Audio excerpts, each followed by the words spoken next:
record this, share my screen with you guys. All right, so let's take a look at our checklist. Yesterday, you guys should have been working on collecting your demographic data for the Countries of the World project. Again, remember the country that you selected through this project over the course, it's going to last the entire semester, more or less.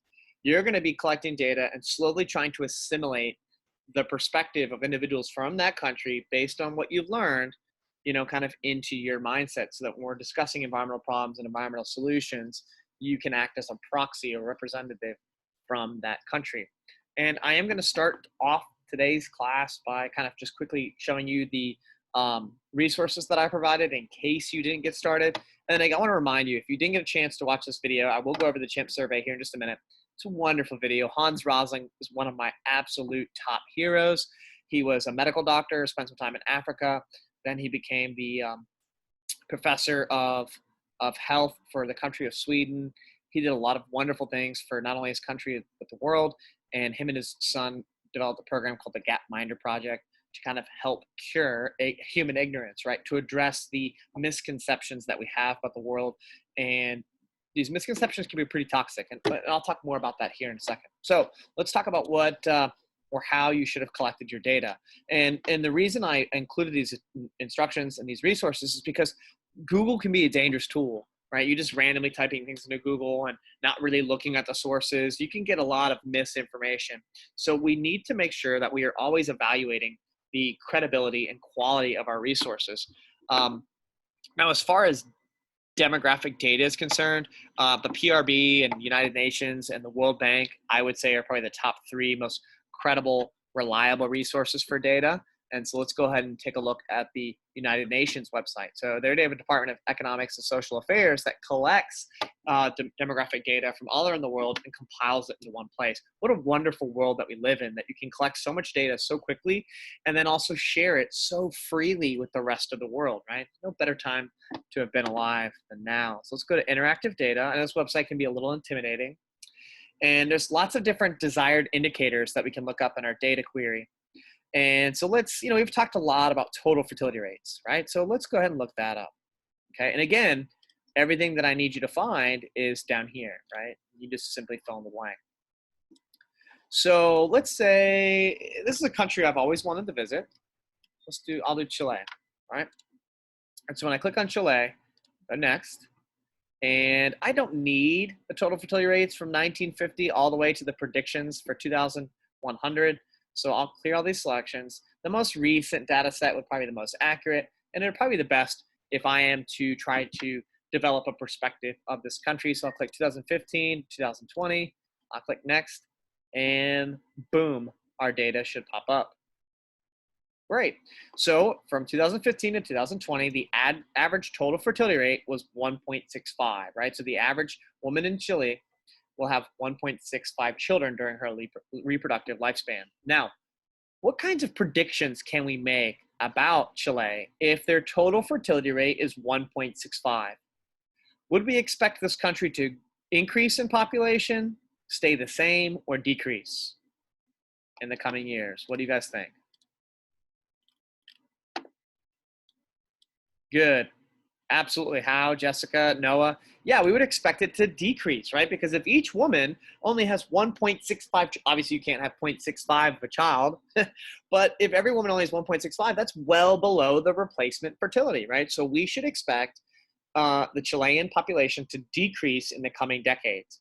Now, is this the only piece of information we need to make a determination as to what the future Chilean population will look like? What other piece of information might we want to consider if we're trying to make a prediction about the size of the Chilean population in coming decades?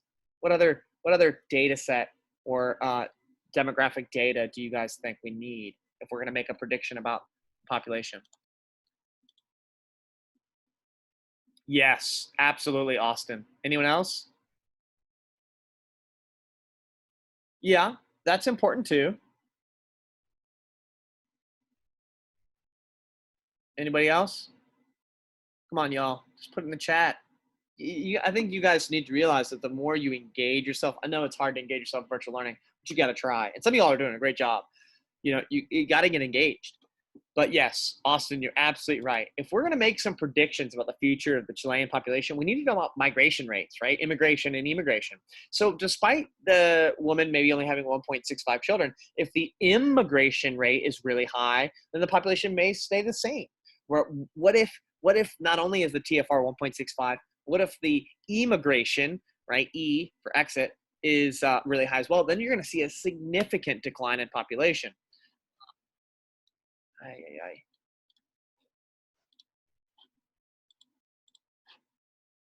All right. And it's really neat, so let's take a look, right? Well, actually, no, before we move on, what other inferences can we draw from the 1.65 total fertility rate? So we can make some predictions about the future population. Can we draw some inferences about the current socioeconomic environment that these people live in? Is this a least developed country, developing country, or perhaps a developed country? Just based on the total fertility rate, right? There's obviously a lot of other data sets that we would need to consider, but let's just try to draw an inference.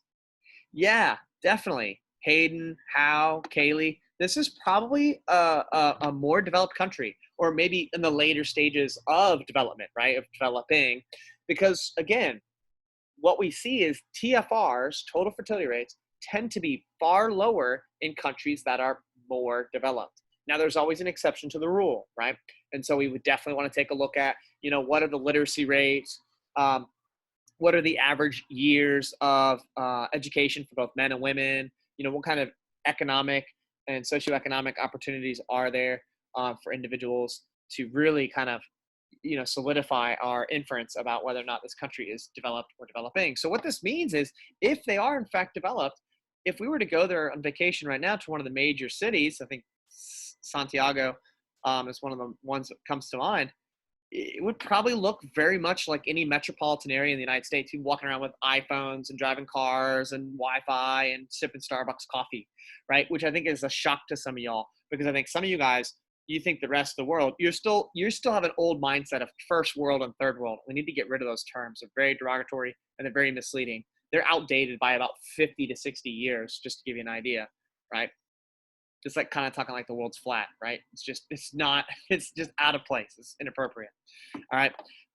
So yeah, most of you guys are probably thinking Chile, people walking around like riding on donkeys and, horse and carts and living in mud huts. Now, that's not to say that there probably aren't remote areas where people are still living a more traditional lifestyle, but by and large, I would imagine most of the people living in Chile are probably living a very similar life that you and I are living. Now, let's take a look at how we can get more data and maybe even our population pyramid. So if we go back, we can go to graphs and profiles. And I got lost the other day. I spent about 2.5 hours just playing on this website. So much information. So we go to graphs and profiles.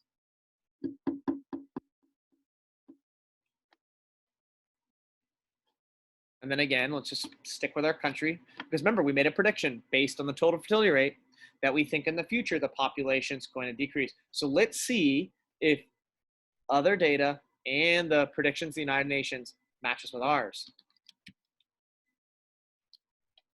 Okay, and we get two things here: demographic profiles or probabilistic projections, and we want human demography, right? So we're looking for population pyramids.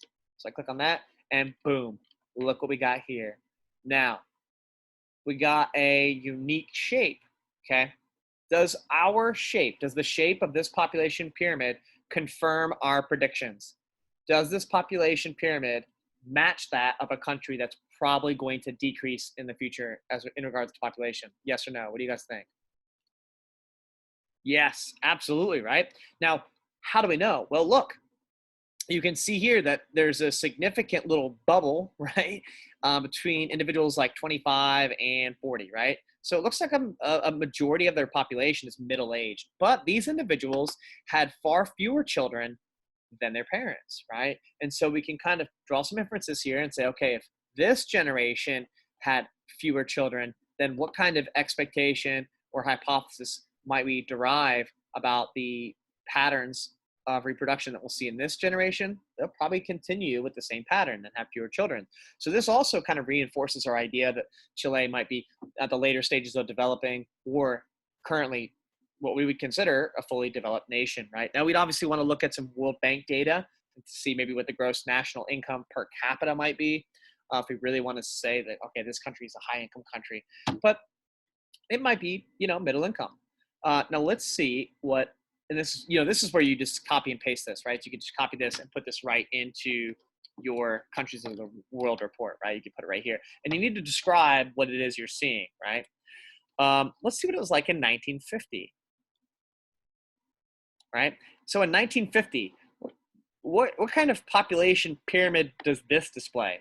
Is this increasing population, staying the same, or decreasing? What do you guys think? Put in the chat box. Increasing, staying the same, or decreasing in 1950? Yeah, definitely increasing, right? Remember the broad-based pyramid, right? The bigger the base, the more potential there is for population growth, okay? And we can also think, okay, this country was probably in the early stages of development. Maybe even at this point it was an LDC, right? A very, very least developed country. Let's kind of take a look, right? And so obviously we talked about earlier,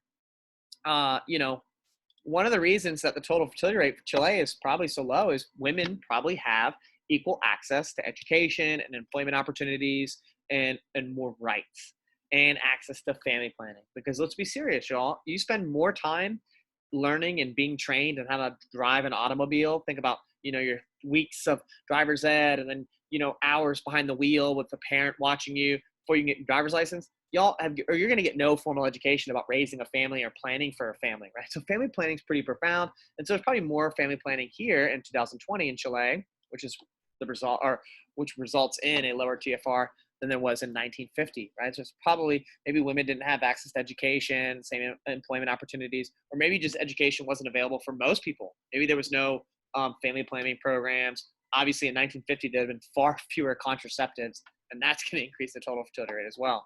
And so let's kind of watch the population through time. From 1950, looking here, we're to say it's going to increase. And we can see that our prediction is correct, that each subsequent year or decade, the population gets bigger and bigger and bigger and bigger. And then in 1970, something happens. And then from that point forward, we notice that the rate at which the base increases starts to decrease. And that's because in the 70s, right, Chile may have leaped forward in terms of development, right? Maybe more education for women, better access to healthcare and sanitation, lowering your infant mortality rate is going to lower the total fertility rate. And again, maybe people getting married later on in their lives, pursuing education. And then some people just simply deciding that they didn't want children, right? Cultures change over time. Traditions change over time. It is far more socially acceptable today for a couple to decide, yeah, we don't want to have kids, than it was in the 1950s. My wife and I have no real plan to have children. Just decided we don't necessarily want them because we have y'all. She's a teacher as well. That we would have been shunned in the 1950s for having that perspective, right? And I personally lean more towards that for environmental reasons, but we'll get into that later on. And so you can see that it was increasing, and then the rate at which it increases kind of slows down, and then again we start to see the base kind of flatten out, right? Which we see in slow growing countries or countries that are almost becoming stable. Now, if we look here, we said that we think in the future this population is going to decrease. Well, let's see if the United Nations predictions kind of match our expectations. So let's see what the country looks like in 2050. That right there, with that contraction at the bottom, looks very much like a country that is decreasing in population size. Now let's jump all the way to 2100 and take a look. Right? This is definitely, right, a decreasing population. And this country in 2100 is going to have a completely different socioeconomic challenge than the population in 2020 and in 1950. What is a major socioeconomic issue that this country will have to be dealing with in the year 2100? What do they need to start planning for? And you might be thinking, 2100, that's forever. That's 80 years, guys. That's not that far away in terms of like the age of a country. What do they need to start planning for? What issues socioeconomically might they be dealing with in the year 2100? Yes, Hayden and Jessica, wonderful answers. Who's going to work, right? Look at the size of the population over the age 60. It's a huge retired population, right? And then the working age people, that population is much smaller, right? So who's gonna support the economy, right? And then also we need to think, how are these people going to be supported financially, right? Does Chile currently have a social program like Social Security and Medicaid and Medicare for their elderly populations? If not, then these individuals are going to have to make sure to provide those resources and income to support these individuals. So, depending on where a country is in development, yeah, child labor might become a problem because there being so few individuals to work. And a lot of countries are facing this, right? And planning ahead, social programs like Social Security are very beneficial, but they rely on a large workforce to support it, right? And so, if you think about in 2000, right, social programs to support the elderly were easy, right? Because you've got so many people contributing into a financial fund to make sure that these people have access to healthcare and medicine and food and everything. But when you jump to 2100, right, a majority of the population is over 60, right? And so these people will have to carry a substantial portion of that financial burden. And you can also go right here, download a high resolution profile, and this is pretty neat. This will give you like a nice snapshot of a lot of the data that you need to fill out. You can see some data right here, a nice map, and a bunch of graphs, predictions. This is just a fun resource, and I highly suggest that you kind of skim through it, even after you've collected your data. Maybe even download this onto your computer so that you'll have this as a reference. Because remember, if I were doing Chile, I need to kind of develop this mindset. I need to paint a picture in my head what this country might be like for this class, for this project, for our discussions, and just to broaden your understanding of the world. For me, I love to travel around the world. And one of the most important things for me is when I travel to a country is I try to get to know it before I go there, right? And so looking at data like this kind of gives me an idea of where I'm going, right? So I'm not just oohing and awing at the pretty colors and mountains and buildings, but I really understand where this country was, where it is now, and what the future is going to be like for that country. All right, let's do the chimp survey. So remember on Tuesday, you guys took this little survey. Yesterday, you were supposed to watch the video, and shame on you if you didn't. Well, let's take a look. Let's see if we're smarter than a chimpanzee, and let's discuss some of these questions. Because again, this kind of ties back into our perspective of things.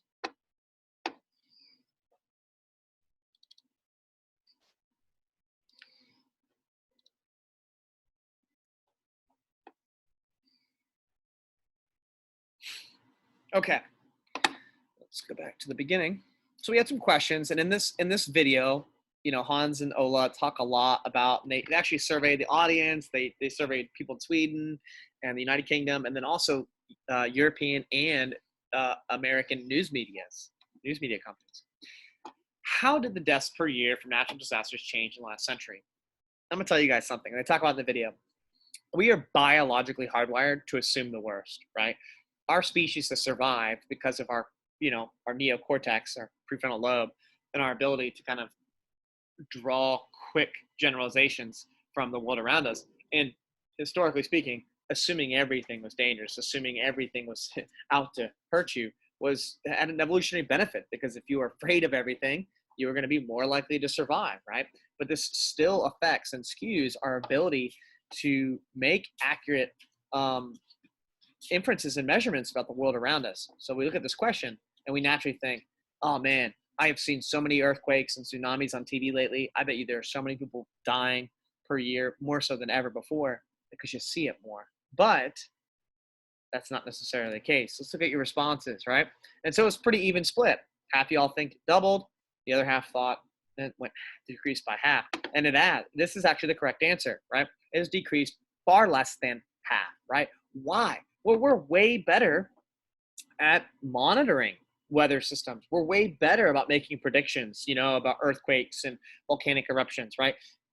And so we're better prepared, right? We can actually design structures to withstand earthquakes now and that are going to be earthquake proof, or, we can put buildings on stilts so they're less likely to be damaged by flooding, all kinds of things, right? And then when they do happen, we're much more prepared to take action immediately, right? So far fewer people die from natural disasters than ever before in human history, right? So in regards to natural disasters, there's never been a safer time to be alive. And you're thinking, what What are you talking about, Mr. Collins? I see it on the news all the time. Well, news channels are owned by entertainment companies, and those industries make money by getting more viewers. Now, let me propose a situation. So you got two news channels, right?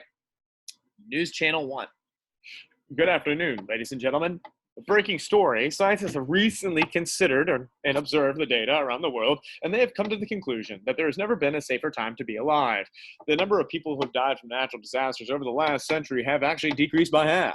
Tune in by 6 o'clock to hear more.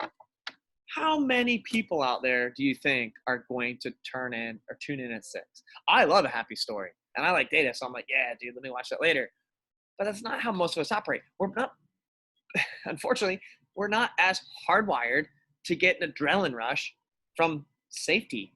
I mean, you're not like sitting in a chair and you're like, woo, I'm safe. I'm on the ground. No, you get that adrenaline rush from danger and excitement, right? So we like action movies and horror movies and roller coaster rides. And the news knows that. So they want to put you on a roller coaster. So Channel 2, ladies and gentlemen, scientists have reviewed data, and, well, there's never been a more dangerous time to be alive. Tune in at 6 p.m. to learn more. And then at 6 p.m., well, here's half the data. Let's look at these pictures of burning buildings and flooded streets. Tune in at 8 o'clock to learn more. And then the person is just infatuated, right? They're just glued to the TV, right? Because they're like, oh my gosh, the world's burning down around us, right? And it gives you an adrenaline rush, the same feeling you get when you watch like a horror film, or you watch sci-fi, you're on a roller coaster ride, right? You're like, wow, and your brain's sending all these chemicals out, right? But the data suggests the exact opposite, right? Now, how can the news media get away with not necessarily portraying things as they actually are? Well, because they're not obligated to, right? I don't have to make a movie that's real, right? My favorite movie of all time is Alien, and there is very little science in that movie, right? It's mostly fiction. That's why it's science fiction. It's not illegal to make science fiction. It's not illegal to kind of bend and warp the truth a little bit to sell something. I mean, think about this, guys. Next time you watch the news, how many of those people are attractive?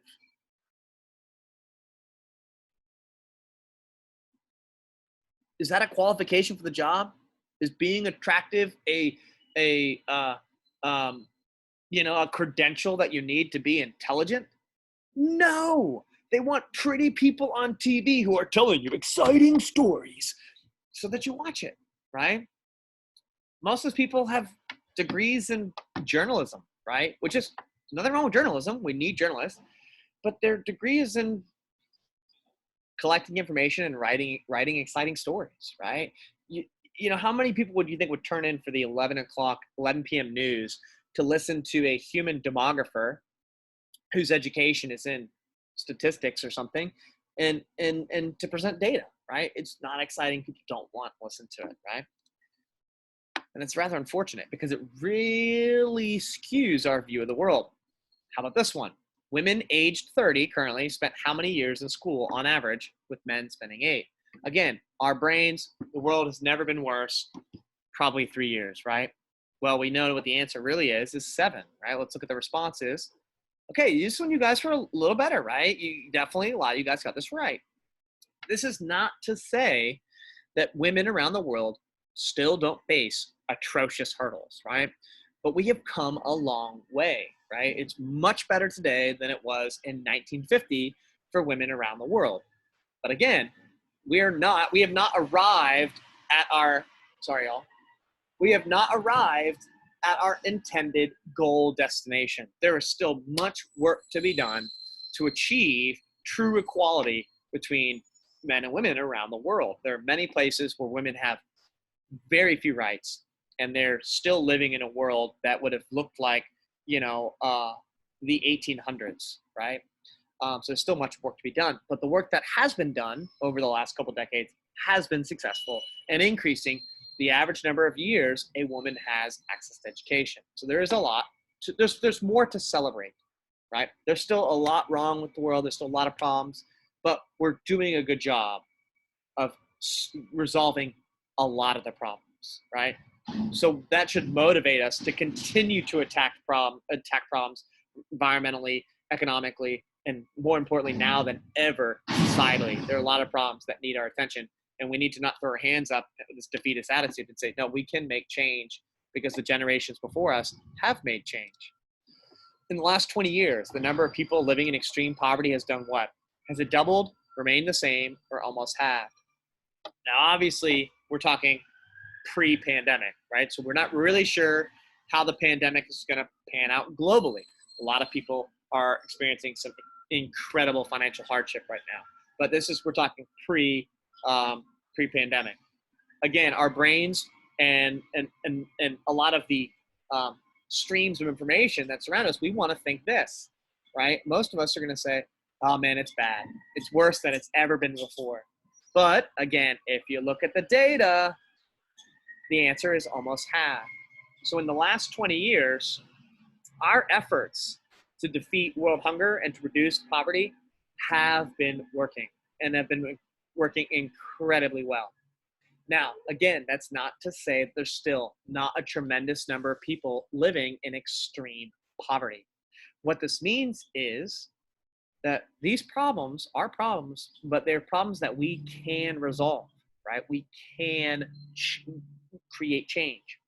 If in the last 20 years, people have been able to reduce poverty by half, why not just carry on with that momentum where we can pick up where they left off, right? So if they dropped it from, 100 million to 50 million, who's to say that we can't take that 50 million and split it in half again to 25 million, and then 12.5 million, and then 6 million, and then 3 million? Will it ever approach zero?